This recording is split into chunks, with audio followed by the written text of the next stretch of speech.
우리 말라기서 오늘은 이제 3장 우리 같이 나눌 차례입니다. 자, 말라기서에 나타난 이스라엘 백성들의 그 당시 모습 우리가 같이 나누고 있는데요. 이것은 과거에 그 이스라엘 백성들의 국한된 이야기만 아니고 이 말세를 사는 우리들의 모습이기도 하지요. 여러분, 이 당시의 사람들은 하나님을 믿는 사람들이었잖아요. 그리고 구약에서 늘 계속 강조하였던 메시아가 오실 것이다 라는 기대감을 가지고 살았었습니다. 그런데 자기들이 생각하는 때에 메시아가 임하지 않자 하나님의 그 약속을 의심하기 시작을 합니다. 이게 도대체 오는 거야 마는 거야. 아니 60년 전에도 말세 메시아 온다고 하더니 지금도 안 왔잖아. 여러분, 이렇게 개인적으로 생각하는 때에 메시아가 오지 않자 의심하기 시작을 하고, 이 의심이 커지면서 하나님의 말씀 자체를 믿지 않기 시작을 합니다. 하나님의 말씀을 무시하고 하나님께 원망하지요. 자, 그리고 하나님을 사랑하지 않습니다. 그 대신에 우상을 섬기게 되지요. 이렇게 하는 일들은 하나님을 괴롭게 하는 일이었습니다. 그런데도 이스라엘 백성들은 그거를 깨닫지 못하는 거예요. 그래서 하나님께서 선지자를 통해서 그들이 잘못하고 있는 것들을 지적을 하게 되지요. 그리고 책망도 하고 회개하라고 촉구를 하게 됩니다. 여러분, 그럴 때마다 이스라엘 백성들은 어떻게 반응했는가? 지금까지 여러분 살펴본 대로 한번 보면은요. 말라기서 1장 2절에 보니까 하나님이 너희를 사랑했다라고 하는데 그들이 뭐라고 말하냐면은요. 하나님께서 어떻게 우리를 사랑하셨나이까? 이러는 거예요. 너희들이 나의 이름을 멸시했다라고 하니까 그 말 끝에 하는 말 보세요. 우리가 어떻게 주의 이름을 멸시했어요? 이러는 거예요. 너희가 주를 더럽게 했다라고 하니까 우리가 어떻게 주를 더럽게 한 적이 있었습니까? 너희들이 나를 괴롭게 하고 있다 그래도 우리가 어떻게 여호와를 괴롭게 했어요? 나중에 이제 나올 말인데 말라기서 3장 8절에 너희가 하나님의 것을 도둑질했다고 그러니까 아니 우리가 언제 하나님의 것을 도둑질했어요? 이러는 거예요. 여러분, 이거는 제가 그냥 이렇게 표현한 게 아니고 성경에 있는 내용을 그대로 이렇게 여러분에게 정리해서 소개해드린 겁니다. 여러분, 이스라엘 백성들의 이 대답하는 말을 한번 보세요. 또박또박 하나님의 말씀에 말대꾸하잖아요. 언제 그랬어요? 어떻게 그랬어요? 뭘 도둑질했어요? 언제 여호와를 괴롭혔어요? 이렇게 또박또박 대꾸를 합니다. 여러분, 이런 말투가 뭐냐? 여러분, 복 달아나게 하는 말투입니다. 여러분, 말을 해도 이렇게 복 달아나게 하는 사람들 많이 있잖아요. 남의 마음을 이렇게 상처를 입히는 말, 일하는 사람 앞에서 힘 빠지게 하는 말, 이런 말을 하는 사람들이 많이 있습니다. 그런데 우리가 들을 때 왜 저렇게 말할까 이렇게 싶은데 놀라운 사실은 본인은 그렇게 못 느끼는 거예요. 내가 이렇게 말해서 저 사람이 상처 입을까를 몰라요. 그게 이제 문제입니다. 여러분, 나의 언어 생활, 말투는 어떤가 한번 생각해 보시기 바랍니다. 여러분, 이런 말투는 자식이 부모에게 해도 안 될 말이지요. 그죠? 부모가 자식에게 뭐 이렇게 지적을 하고 잘못했다라고 이렇게 일러주면 죄송합니다. 제가 잘못해서 그렇습니다. 다음부터 그러지 않겠습니다. 여러분, 이래야 되잖아요. 근데 말끝마다 언제 그랬어요? 왜 그랬어요? 여러분, 지도자에게 이렇게 말해도 안 되지요. 여러분, 만일에 직장에서 그렇게 대답했다가는 징계감이지요. 여러분, 우리 공동체에서 누구를 대하든지 간에 예수 믿는 사람이라면 적어도 이런 말투를 절대 사용하면 안 됩니다. 여러분, 말을 잘해야 될 줄로 믿습니다. 그런 말을 잘한다는 것이 청산유수격으로 그냥 말 그냥 조잘조잘조잘해서 말 잘하는 거, 그게 말 잘하는 거 아니잖아요. 말을 곱게 하는 것이 잘하는 거지요. 여러분, 듣기 좋게, 덕스럽게, 은혜롭게 말하는 것이 말을 잘하는 걸로 믿으시기를 소원합니다. 하나님께서는 우리의 말을 다 들으시거든요. 우리가 그냥 일반적으로도 남말은 뭐 새가 듣고 반말은 쥐가 듣는다 하는 것처럼 하나님께서 우리의 언어 생활을 다 귀담아 들으세요. 우리끼리 주고받는 말이라도. 그래서 놀라운 사실은 네 입에서 나온 말대로 내가 해주겠다, 이렇게 하나님께서 말씀하시잖아요. 말이 시대입니다. 이거를 꼭 기억하고 우리는 말을 해도 상대방에게는 위로가 되는 말, 격려가 되는 말, 공동체는 유익해 하는 말, 하나님께 영광이 되게 하는 말, 이런 말들을 해야 될 줄로 믿습니다. 우리 교회 생활하면서 여러분, 우리 성도들이 가장 조심해야 될 것이 말 조심이에요. 여러분, 믿지 않는 사람들이 믿는 사람들을 향해서 비난하는 말, 여러분 듣기에 거북스러워도 우리는 들어야 됩니다. 뭐냐면요, 아이고 그 예수쟁이들 입만 살아가지고. 여러분, 이런 말들을 흔히 합니다. 말을 너무 함부로 하는 거예요. 자, 이런 것들을 보면서 그놈들 이스라엘 사람들 못됐네, 그러지만 말고 나도 그런 모습이 있지 않는가 살펴서 우리 언어 생활을 좀 정화하는 우리가 되기를 주님의 이름으로 축원합니다. 자, 여러분, 이렇게 이스라엘 백성들이 이렇게 무례하게 하나님 앞에 또박또박 말대꾸하는, 여러분 이런 모습을 여러분이 하나님이라면 어떻게 하시겠어요? 당장 벌 내리지요. 여러분, 그런데도 불구하고 그 다음에 오늘 말씀이 오늘 여기 말라기서 3장 말씀이거든요. 2장까지 그렇게 말을 또박또박 말대꾸했습니다. 근데 오늘 3장 1절에 말씀을 보면은 뭐라고 말씀하시느냐? 놀랍게도 내 사자를 보내겠다라고 말씀을 하세요. 내 사자를 보내겠다. 여러분, 사자는 보냄을, 어떤 사명을 안겨서 보내는 그런 사람이죠. 사자, 메신저지요. 그래서 여러분, 우리 이제 교회에서 여호와의 사자, 하나님의 사자, 이런 말들을 많이 쓰지요. 교역자들을 통틀어서 우리는 사자들이라 이렇게 말해요. 사자. 그러니까 호랑이 사자가 아니고 하나님께 보냄을 받은 사람이다. 그래서 이 목사님을 칭호하는 말 속에 사자라고 이렇게 칭하는 것도 있지요. 좋은 표현이라고 생각이 돼요. 교역자를 사자로, 여호와의 사자로 이렇게 보는 거죠. 근데 여기에서 만일에 이렇게 말대꾸하고 못되게 행실하는 사람들에게 사자를 보낸다면은 여러분, 무서운 사자, 가서 징벌할 이란 사자를 보내는데 어떤 사자를 보내느냐? 맨 밑에 너희가 뭐하는 바 그래서요? 사모하는 바. 어떤 사자가 임할 거라고요? 언약의 사자. 그들이 그렇게도 원하는 메시아, 구원자, 위로자, 문제 해결자, 치료자, 이런 여호와의 사자가 임할 것이다 라고 하는 것입니다. 그런데 오늘 이 말씀을 가만히 보면은 이 언약의 사자가 오기 전에 또 보내서 이 오는 사자가 또 있습니다. 그가 뭔가 두 번째 줄 보세요. 보라, 내가 내 사자를 보내리니 그가 내 앞에서 뭐 할 것이요? 그래서요? 길을 준비할 것이요. 그래서 언약의 사자가 오기 전에 그 길을 준비하는 사자가 온다 하는 거예요. 그래서 하나님께서 두 사자를 보내는 거지요. 그래서 한 사자는 이스라엘 사람들이 그 당시에 사모했던 메시아 되시는 언약의 사자가 올 것이고, 그 앞에 그 길을 준비하는 사자가 오게 될 것이다 라고 하는 것입니다. 자, 그러면은 우리가 언약의 사자는 그리스도 예수라고 우리가 정리가 되니까 그 예수님 오시기 전에 예수님의 길을 준비할 사자는 누굴까 짐작이 되시지요? 여러분, 마태복음 3장 1절 3절에 보니까 그때 그랬습니다.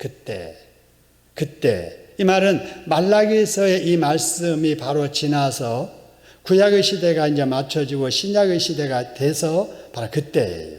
그죠?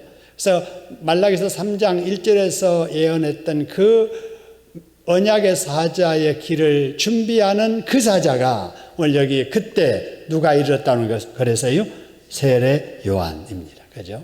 세례 요한이 온 거예요. 자, 그러면서 이제 뭐라고 하느냐. 유다 광야에서 전파하며 말하되, 뭐하라, 뭐가 가까웠다고 그랬어요? 회개하라, 천국이 가까웠다. 여기 천국이 가까웠다 그 말은 언약의 메시아가 올 때가 됐다 그런 말이거든요. 예수님 메시아가 오신다. 그러니까 그 예수 메시아를 맞이하려면 뭐 하라는 거예요? 회개하라라고 하는 거죠. 여러분, 예수님께서도 이 세상에 오셔서 사생활 30년 마치시고 그 다음에 이제 공생애를 시작하시면서 가장 처음으로 전했던 첫 메시지가 뭐냐면은 똑같습니다. 회개하라, 천국이 가까이 왔느니라. 그래요. 여러분, 여기에서 천국이 가까이 왔을 때 그걸 누리려면은 먼저 해야 될 일이 뭐라는 거예요? 회개라는 거예요. 회개. 여러분, 이거를 원리를 잘 알아야 됩니다. 우리가 신앙생활을 할 때 우리가 막 은혜 주세요, 기도 응답해 주세요, 복 주세요 막 이러잖아요. 근데 회개하지 않고 은혜를 구하면 은혜가 임하지 않아요. 여러분, 회개하지 아니하고 기도하면 기도 응답이 안 돼요. 왜 안 되는가? 여러분, 우리가 지난번엔 부흥의 새벽기도 제가 인도하면서 말씀을 드렸죠. 여러분, 우리가 필요한데도 내가 얻지 못하면 구하지 아니함이요, 구하여도 얻지 못하면 정욕에 쓰려고 잘못 구함이라. 잘못 구한다는 게 잘못 구한다는 것이 무슨 기도의 순서 달리해서 잘못됐다는 게 아니고 복받을 원리를 제대로 알지 못하고 하고 있다는 거예요. 그게 뭐냐? 회개 먼저 해야, 죄 문제가 해결되어야 그 다음에 하나님과 소통이 이루어지고 기도할 때 하나님 앞에 기도가 상달되고 하나님이 복 주실 때 우리 복이 임하게 되는 것입니다. 할렐루야. 근데 회개하지 아니하면 이것이 바로 이제 가로막, 장애물이 되는 거예요. 수원지 예를 들었지요. 여러분, 청평댐 같은데 이런 데 보면은 그 서울의 수원지잖아요. 한강이 서울의 수원지잖아요. 여러분, 이런 물을 끌어다가 정화해가지고 우리가 이렇게 마시잖아요. 부엌에서. 여러분, 어쩔 때는 부엌에서 수도꼭지를 트는데도 안 나올 때가 있잖아요. 수원지에 물이 없어서 안 나오나요? 아니지요. 수원지에는 물이, 저수지에는 가득 차고 넘칩니다. 그래도 틀어도 안 나오는 이유는 관이 막혀서 그렇잖아요. 이물질이 막히면 아무리 수원지에 물이 가득해도 내가 쓰고자 할 때 그 물이 나오지 않는 거예요. 근데 배관공 데려다가 그 막혔던 것을 꺼내고 여러분 이렇게 뚫으면은 여러분 물이 콸콸콸콸 쏟아지잖아요. 여러분, 은혜의 원리, 복받는 원리도 마찬가지입니다. 그래서 예수님의 길을 예비했던 세례 요한도 첫 메시지가 회개하라, 천국에 가까웠느니라. 하나님이신 예수님이 이 땅에 오셔서 첫 메시지가 회개하라, 천국에 가까웠느니라. 할렐루야. 근데 우리는 회개를 소홀히 한다는 거예요. 회개를. 잘한다, 잘합니다, 잘합니다, 복 받으세요, 이런 말은 듣기 좋아하면서도 그러면 안 됩니다. 죄를 회개해야 됩니다. 회개하세요. 그러면은 다 싫어합니다.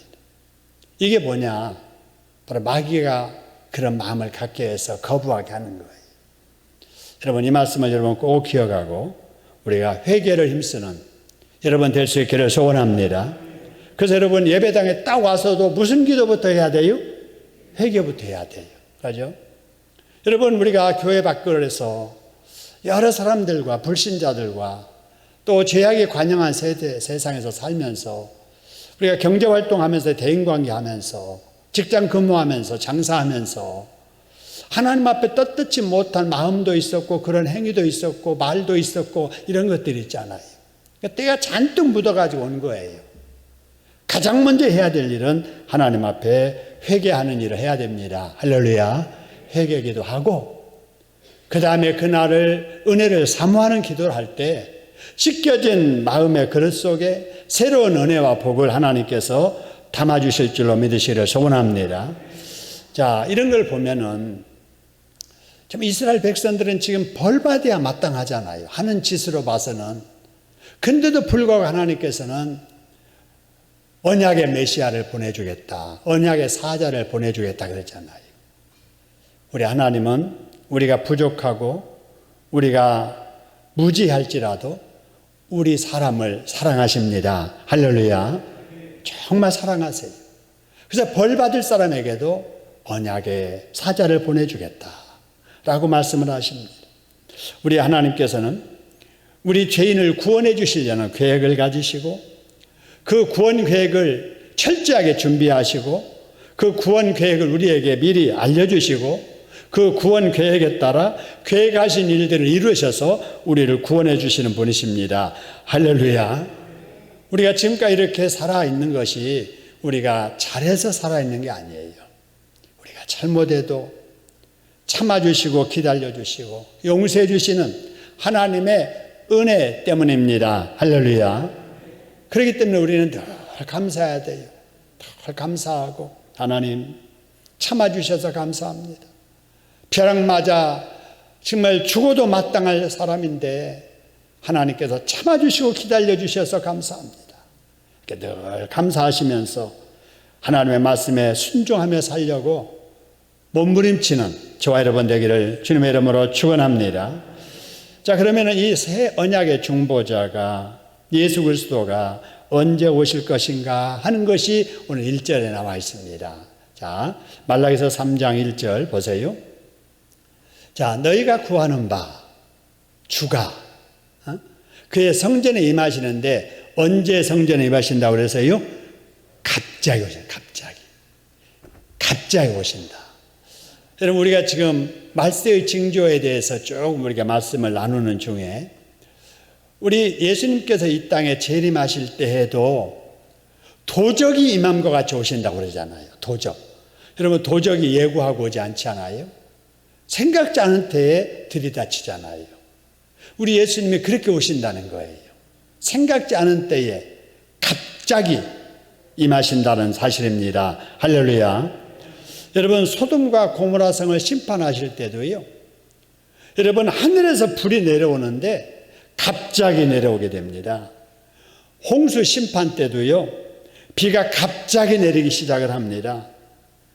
여러분, 이 마지막 때에 여러분 어떤 일이 일어나는가? 지난주일날 살펴봤던 내용들처럼 두 사람이 함께 밭에서 일하다가 한 사람은 데려감을 당하고 한 사람은 버려둠을 당하고, 같이 맷돌질을 하다가 한 사람은 데려감을 당하고 한 사람은 버려둠을 당하고, 생각지 않은 때에 우리 주님이 오신다는 것입니다. 할렐루야. 그렇기 때문에 말세에 살아온 우리 성도들은 언제 주님이 오시든지 맞이할 준비를 잘해야 됩니다. 할렐루야. 그 맞이할 준비를 어떻게 해야 되느냐? 이제 다음 주일날 우리 마태복음 25장에 나오는 3대 비유장에서 우리가 이제 계속 살펴보게 될 텐데요. 여러분, 박정희 대통령 시절에 그 공간 같은데, 이런 데 사무실 같은데 이렇게 한문으로 이렇게 써 있는 글씨, 사자성어를 여러분 기억하실지 모르겠네요. 유비무환이라는 글씨 말입니다. 유비무환. 박정희 대통령이 이 어떤 그 통치 철학으로 가졌던 생각이에요. 그러니까 우리는 항상 이 북한과 이렇게 대치하고 있는 상태이기 때문에 평소에 철저하게 준비하면 화를 막아낼 수 있다 라고 해서 늘 강조했던 것이 유비무환이지요. 여러분, 우리도 그래야 됩니다. 여러분, 우리가 철저하게 준비를 해야 될 줄로 믿으시기를 소원합니다. 영적으로도 철저하게 우리가 준비해야 되겠다 하는 것입니다. 그런데 당시 이스라엘 백성들은 이 유비무환을 잘 몰랐던 것 같아요. 새 언약의 중보자가 오실 것이라고 하는 기대감을 가지고 기다리고 있었지만은 아무 준비 없이 기다리고 있었던 거예요. 여러분, 준비 없이 큰 일을 기다린다라고 하는 것은 너무나도 어리석은 일이지요. 지금 곧 수능고사가 있다. 그런데도 컴퓨터 오락하고 앉아있다, 수험생이. 안 될 일이잖아요. 그죠? 예견된 중요한 일이 있다면은 그날을 준비하는 것이 지혜인 줄로 믿으시기를 소원합니다. 우리 자식을 둔 부모님들이 자식을 볼 때, 아니, 큰일 있는데도 우리가 그냥 속된 말로 헛짓거리하고 앉아있으면 속 터지잖아요. 준비하라. 그 뜻을 이뤄놓고 대학 가고 그 다음에 하도 된다. 여러분 이렇게 말하잖아요. 준비 없는 기다림은 아무 의미 없다. 준비하고 기다려야 된다라고 하는 거예요. 여러분 이렇게 준비하려면 어떻게 해야 되는가? 여러분 성경 말씀을 늘 가까이 해야 됩니다. 할렐루야. 성경 이 말씀이 우리 신앙의 생활의 청사진이에요. 여러분 이 성경 말씀을 이렇게 읽으면 건축 현장에서 건축 도면처럼 지금 뭘 어떻게 해야 되겠다. 어떻게 살아야 되겠다. 이런 것들이 다 여기 나오거든요. 그래서 늘 하나님의 말씀을 가까이 해야 되는데 이스라엘 백성들이 하나님의 말씀을 멀리 하다가 하나님의 그 말씀을 다 잊어버리고 나니까 준비는 해야 되는데 준비는 안 하고 그 메시아를 기다리고만 있었던 것이지요. 그래서 이제 2절에서는 오시는데 그 메시아가 오셔서 무슨 일을 어떻게 할 것인가에 대한 내용이 쭉 나옵니다. 여기 보니까 그는 그랬잖아요. 여기 말하는 그는 언약의 바로 사자, 바로 메시아, 예수 그리스도를 우리에게 보여주는 거지요. 여러분, 그가 임하시는 날을 누가 능히 당하며 그 메시아 예수 그리스도가 나타나는 때를 누가 능히 서리요. 그는 하시는 일이 두 가지입니다. 보세요. 금을 모하는 자와 그랬어요. 연단하는 자의 뭐가 같다고요? 불과 같다. 그러니까 예수님이 이 세상에 오셔서 할 일은 연단하는 불과 같은 일을 하실 것이고, 두 번째는 모하는 뭐 같다 그래서요? 표백하는 자의 뭐 같다고요? 잿물 같다. 여러분 여기 이제 불의 역할이 뭐냐면은요. 여러분 어떤 물질들을 녹이지요. 특히 여러분 금을 캘 때 말이죠. 그 금이 이제 돌 속에 섞여 있잖아요. 그러면 그 금을 이렇게 불순물을 다 제거하기 위해서 용광로 속에 이제 집어넣지요. 그러니까 잡석들 속에 이제 막 이 금이 이렇게 들어가서 녹으면은, 그러니까 돌은 별도로 이렇게 걸러내고 거기에 있는 쇠붙이는 별도로 모으고 그걸 연단을 계속 하면서 그 순금의 이제 어떤 그 퍼센테이지를 높여가는 거지요. 여러분 우리가 금을 이렇게 볼 때 14K, 18K, 24K가 있습니다. 여러분 다 아실 거예요. 여러분 이게 14K는 바로 금의 어떤 함량이 58.5%일 때 14K라고 하고요. 그 다음에 연단 과정을 더 거쳐서 불순물을 더 제거해서 금의 함량이 75%가 되면 18K라고 하고, 그 다음에 더 여러 번 불순물을 제거해서 99.99%의 금이 될 때 24K, 순금이라고 합니다. 그래서 여러분 액세서리에는 바로 이렇게 순금은 없지요. 왜냐하면 순금은 무르기 때문에 어떤 이렇게 조형을 하거나 또 조각을 하거나 또 어떤 틀을 만들어서 우리가 가질 수 없기 때문에 순금은 사용하지 않지요. 그래서 14K나 18K로 뭐 이렇게 십자가도 달고 반지도 하고 또 이렇게 목걸이도 하고 이렇게 되는 것이지요. 여러분 이렇게 금을 순금되게 하는 이 과정이 바로 연단 과정입니다. 그래서 녹이고 불순물 제거하고 또 녹이고 불순물 제거하고, 우리 예수님이 오셔서 이 세상에서 우리 하나님의 사람들을 이렇게 정금 같은 믿음으로 우리를 변화시켜 가신다는 겁니다. 할렐루야. 뭘 통해서 하느냐? 연단을 통해서. 여러분 연단이 뭡니까? 여러분 연단은 고통이에요. 고난이에요. 불에 녹는 거예요. 여러분 우리가 이 세상을 살면서 우리의 믿음이 연그러지고 성숙해지고 그렇게 되는 것은 여러 번의 어려움을 통해서 우리의 믿음이 성숙해지고 강해지지요. 여러분, 온상 속에 있는 화초 같은 그런 사람은 믿음이 강하지 못해요. 핍박을 받고 여러 가지 어려운 일들, 질병으로 고통당하고 가난에 찌들리고 사람에 시달리고, 여러분 이런 과정에서 믿음이 강한 믿음, 여러분 뜨거운 믿음이 되는 것입니다. 할렐루야. 그렇기 때문에 예수 믿는 사람들은 여러분 이 연단이 필연적으로 올 수밖에 없습니다.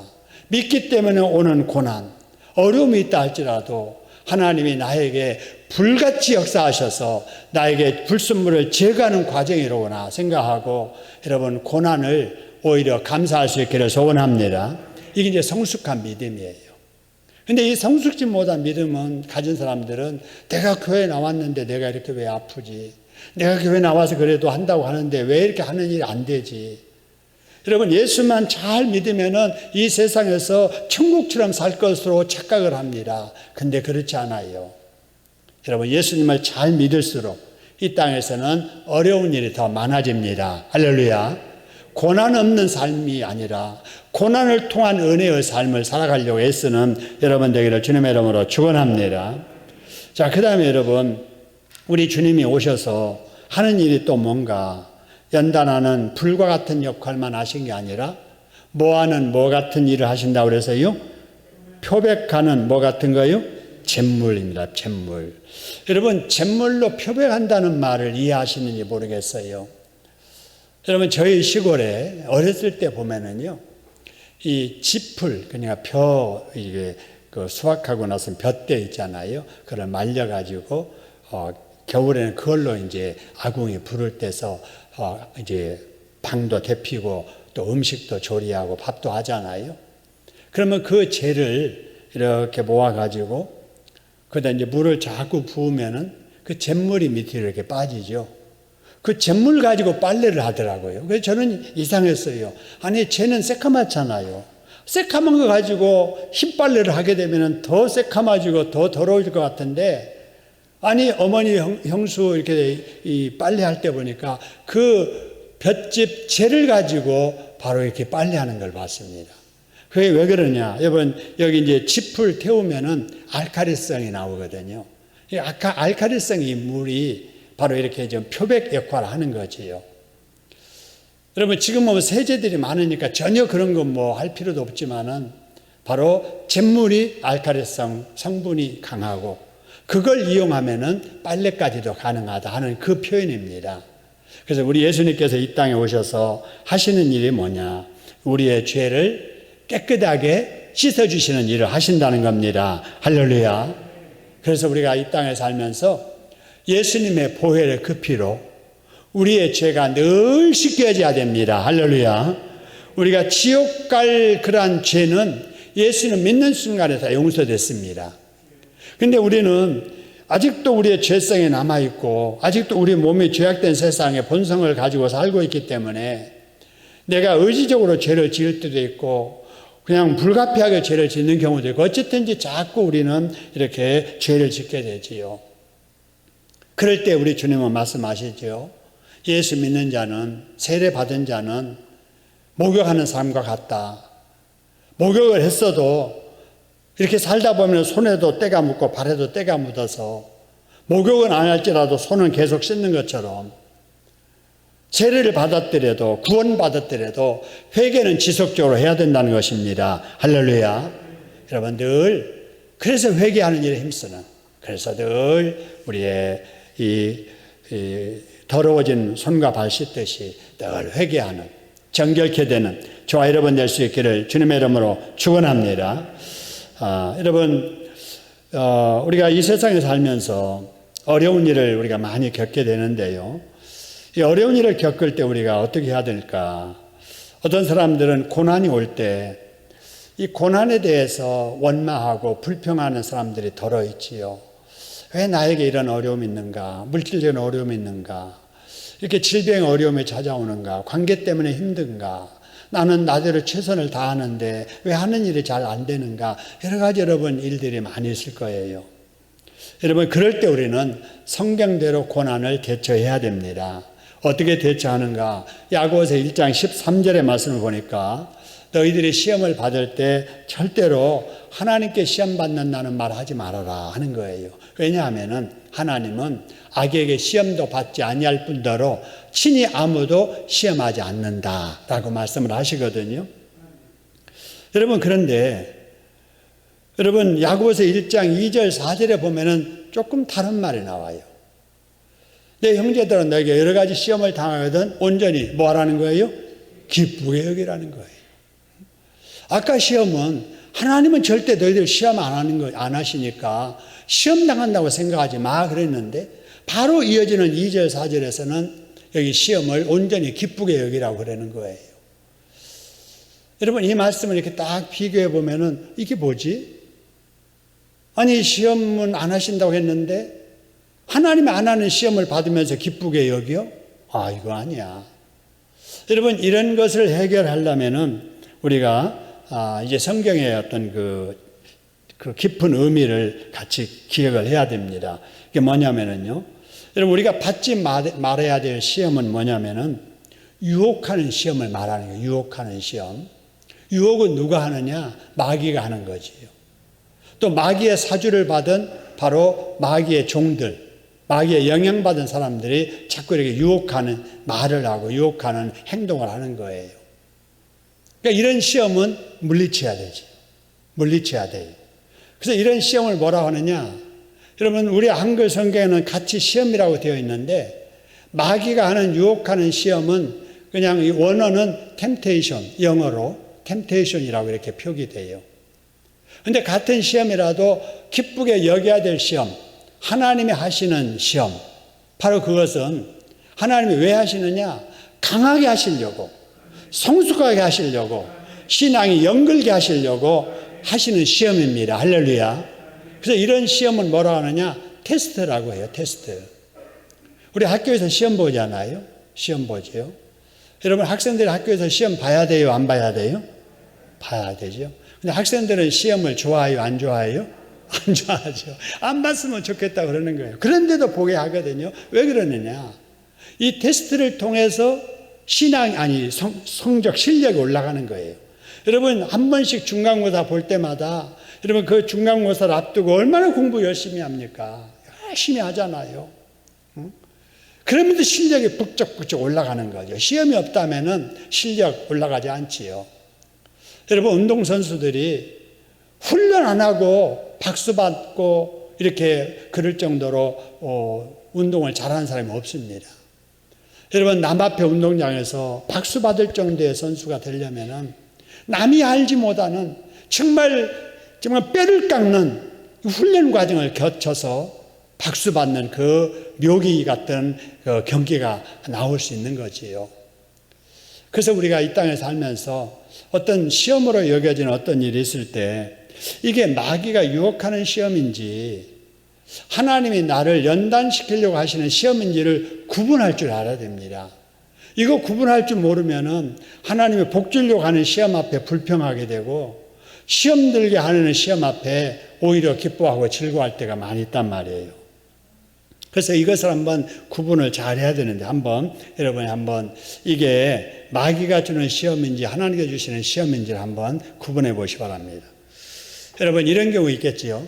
내 자존심을 지키려다가 구역에 어려움이 생겼어요. 그 어려움은 여러분 유혹이에요? 시험이에요? 템테이션이라고 테스트라고 하기는 그러니까 마귀가 주는 시험일까요? 하나님이 주시는 시험일까요? 마귀가 주는 시험이지요. 또 한 가지, 주일도 지키지 않고 경제활동을 하다가 생기는 어려움이 있지요. 여러분, 이것은 마귀가 하는 것일까요? 하나님이 하시는 것일까요? 마귀가 하는 거죠. 이걸 잘 이렇게 분간해야 돼요. 부당한 방법으로 승진하려다가 생긴 어려움이 있어요. 마귀가 한 일이에요? 하나님이 하신 일이에요? 마귀가 한 일이죠. 이단을 따르다가 손해보는 일이 생겼어요. 이게 여러분 마귀가 하는 일이에요? 하나님이 하시는 일이에요? 마귀가 하는 일이에요. 이런 것들은 물리쳐야 되는 거예요. 물리쳐야 되는 거죠. 그런데 믿음을 지키려고 하기 때문에 오는 어려움이 있어요. 그죠? 믿음의 양심 지키려고 하다가 오해받는 일이 생겨요. 이건 여러분 마귀가 하는 일이에요? 하나님이 하시는 일이에요? 하나님이 하시는 일이에요. 주의를 지키기 위해서 생기는 어려움이 있어요. 이것도 하나님이 하시는 일이죠. 11조 생활을 하기 때문에 오는 경제적인 어려움이 있어요. 마귀의 유혹이에요? 하나님의 시험이에요? 하나님의 시험이에요. 여러분 전도하다가 다른 사람들에게 오해받고 무시당하고 멸시당하는 일이 생겨요. 이 어려움은 마귀가 주는 거예요? 하나님이 하게 하시는 거예요? 하나님이 하게 하시는 거예요. 그래서 마귀가 주는 유혹 앞에는 우리가 단호하게 거절하고 물리쳐야 되지만 하나님이 우리를 성숙하게 하고 영근 신앙으로 이렇게 성숙시키기 위해서 하는 신앙은 여러분 인내하면서 그 고난의 과정을 잘 여러분 이겨내야 됩니다. 할렐루야. 그러면 우리가 믿음도 강해지고 우리의 기도 하나님 응답해 주시고 우리를 더 성숙시켜 주실 줄로 믿으시기를 소원합니다. 자, 그 다음에 언약의 사자가 여러분 어떻게 할 것인가. 자, 3절 말씀으로 이제 한번 가보지요.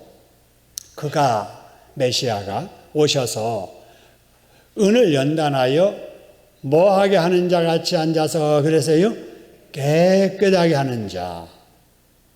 또 그 다음에 레위 자손을 뭐하게 하되 깨끗하게 하되 은같이 그들을 뭐하게 한다고요? 연단하고.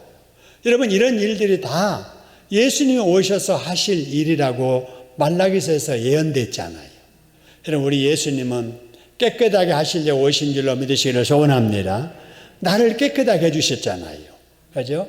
그래서 지옥 갈 수밖에 없었던 우리들을 그 저주스러운 죄악을 다 깨끗하게 씻어주셔서 우리를 하나님의 자녀 삼아주셨습니다. 할렐루야. 늘 이걸 감사해야 돼요. 하나님 나의 죄를 씻어주셔서 감사합니다. 자녀 삼아주셔서 감사합니다. 여러분 그렇게 감사하면서 우리 주님 거룩하시니 나도 세상의 죄악을 멀리하고 깨끗하게 거룩하게 정결하게 살게 해주세요. 여러분 기도해야 될 줄로 믿습니다. 그 다음에 이어지는 말씀 마지막에 레위 자손을 깨끗하게 하되 금은같이 그들을 연단하리니 그들이 공의로운 제물을 나 여호와께 바칠 것이다 라는 말씀을 합니다. 여기 이제 레위 자손이 이제 누구냐고 하면은 구약의 제사장들이지요. 그런데 이 세상에서의 제사장의 직무를 맡아 감당해야 될 신약 성도들까지 여기 포함하는 겁니다. 그래서 구약의 제사장들 그 지파만 아니라 예수 믿는 용서받은 하나님의 자녀들까지 포함하고 그 다음에 그들이 바치는 제물, 공의로운 제물, 이것은 우리 하나님 앞에 드려지는 온전한 예배입니다. 그래서 깨끗하게 된 자만이 공의로운 제물을 여호와께 바치는 예배자의 삶을 살 수 있게 되는 것이지요. 여러분, 그래서 말라기서 3장 4절 5절에 보니까 그때의 유다와 예루살렘의 봉헌물들이 옛날 고대와 같이 그랬습니다. 옛날과 고대와 같이라고 하는 것은 바로 다윗의 시대와 같이라고 하는 거죠. 다윗의 시대처럼 하나님과 소통이 이루어지는 이러한 축복을 누리게 될 것이다 라고 하는 것입니다. 여러분 그럴 때 또 어떤 일이 있는가 5절로 가서 한번 보지요. 자, 이렇게 될 때 나 여호와께 기쁨이 되려니와. 여러분 마귀의 종이었던 저주받은 하나님의 진노의 사람들이 예수님으로 인하여서 죄가 깨끗하게 씻겨지고 하나님과 관계가 소통되어서 예배생활 잘 하니까 자 그들이 자 5절 나 여호와께 무엇이 되려니와 그래서요 기쁨이 되려니와 그랬습니다. 그리고 나서 내가 심판하려 너에게 임할 것이다. 우리 주님은 구원자이자 심판자이십니다. 할렐루야. 우리 주님은 다 아세요. 다 아신다는 이 말 앞에 여러분 두려워할 자가 있고 위로가 될 자가 있을 겁니다. 여러분 두려운 자들은 아이고 하나님 모르게 내가 잘못한 것이 있는데 이렇게 여러분 잘못 산 사람들은 심판대 앞에 설 때 두려움이 있을 거예요. 그런데 진실하게 살았는데 억울함을 당한 것이 너무 많아요. 그런 사람은 모든 것을 다 하시는 심판 앞에 서는 날이 위로의 날이고, 여러분 상 받는 날, 칭찬받는 날이 되게 될 줄로 믿습니다. 여러분 우리들은 늘 하나님 앞에 칭찬받게 살아야 됩니다. 여러분 사람 앞에 어떻게 살려고 하지 말고, 사람이 알아주든 말든 하나님은 다 하신다. 마지막에는 다 죄를 밝히시고 또 심판하신다는 사실을 꼭 기억하고, 하나님 보시기에 아름답게 진실하게 살아가려고 최선을 다하는 저와 여러분 될 수 있기를 소원합니다. 자, 그 다음에 여러분 거기 5절에 보니까 내가 심판하러 너에게 임할 것이라 그랬는데, 심판의 대상들이 누구냐? 죄인들입니다. 보세요. 내가 심판은 너에게 임할 것이라. 그런데 누구 심판하는 대상들이 쭉 나오고 있습니다. 첫째, 어떤 자를 심판한다고요? 점치는 자, 그 다음에요 간음하는 자, 또요 거짓 맹세하는 자, 또요 품꾼의 싹스 대하여 억울하게 한 자, 누구요? 과부와 고아를 압제한 자, 또요 따근을 억울하게 한 자, 또요 나를 경외하지 않은 자에게 그랬습니다. 여러분 이런 사람들, 이런 행동하는 모든 것들이 하나님의 심판의 대상들이죠. 영적으로 사람들을 미혹하는 마술자들, 여러분 성적으로 타락한 간음자들, 거짓말로 해서 하나님의 이름을 망령되게 하는 자들, 약한 자들의 어떤 그것을 이용해서 어떤 득을 취하는 자들, 약자를 억압하는 자들, 하나님을 두려워하지 않는 이런 모든 사람들, 하나님께서 다 밝히 그들의 죄상을 드러나게 하시겠다는 것입니다. 할렐루야. 여러분 그렇기 때문에 우리는 이러한 죄 아니면 비슷한 죄, 여러분 이런 것이 있다면은 내가 하나님 앞에 서기 전에 내가 하나님 앞에 다 드러내버리면 심판하실 때 하나님은 그거를 묻지도 아니하십니다. 회개하지 않고 안고 있는 것을 하나님께서 다 드러내 보이시거든요. 그렇기 때문에 우리가 심판대 앞에 서기 전에 사람들은 몰라도 하나님은 아실 것이니 잘못한 것은 낱낱이 회개하는 우리들이 되어야 될 줄을 믿으시기를 소원합니다. 어떤 분이 기도할 때 하나님 혹이라도 잘못된 것이 있으면 다 용서해 주세요. 그런 기도는 용서 안 됩니다. 그죠?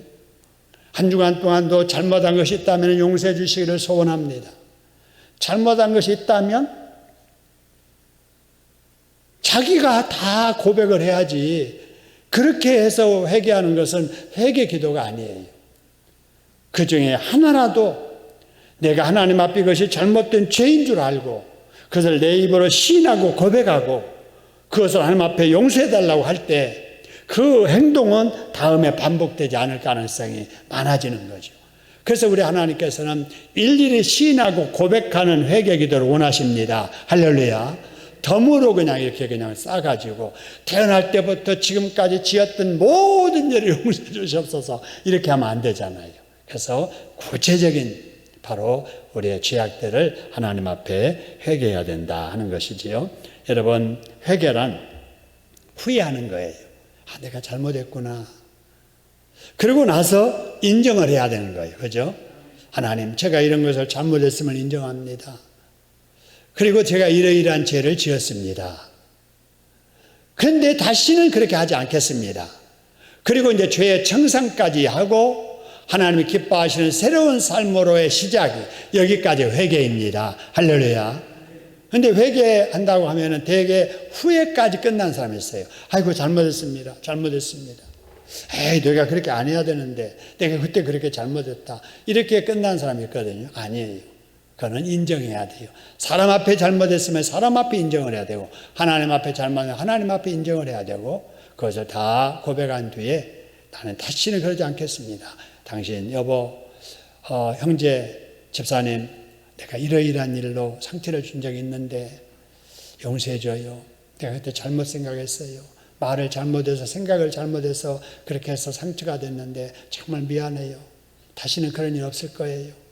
그리고 그 다음부터는 그런 일을 또 다른 사람에게 반복하지 않도록 말을 해도 곱게 하고 은혜롭게 하고 또 위로가 되는 말, 격려해 주는 말, 축복하는 이런 말들을 하는 삶으로 변화될 때 그 사람을 하나님은 회개했다라고 하는 겁니다. 할렐루야.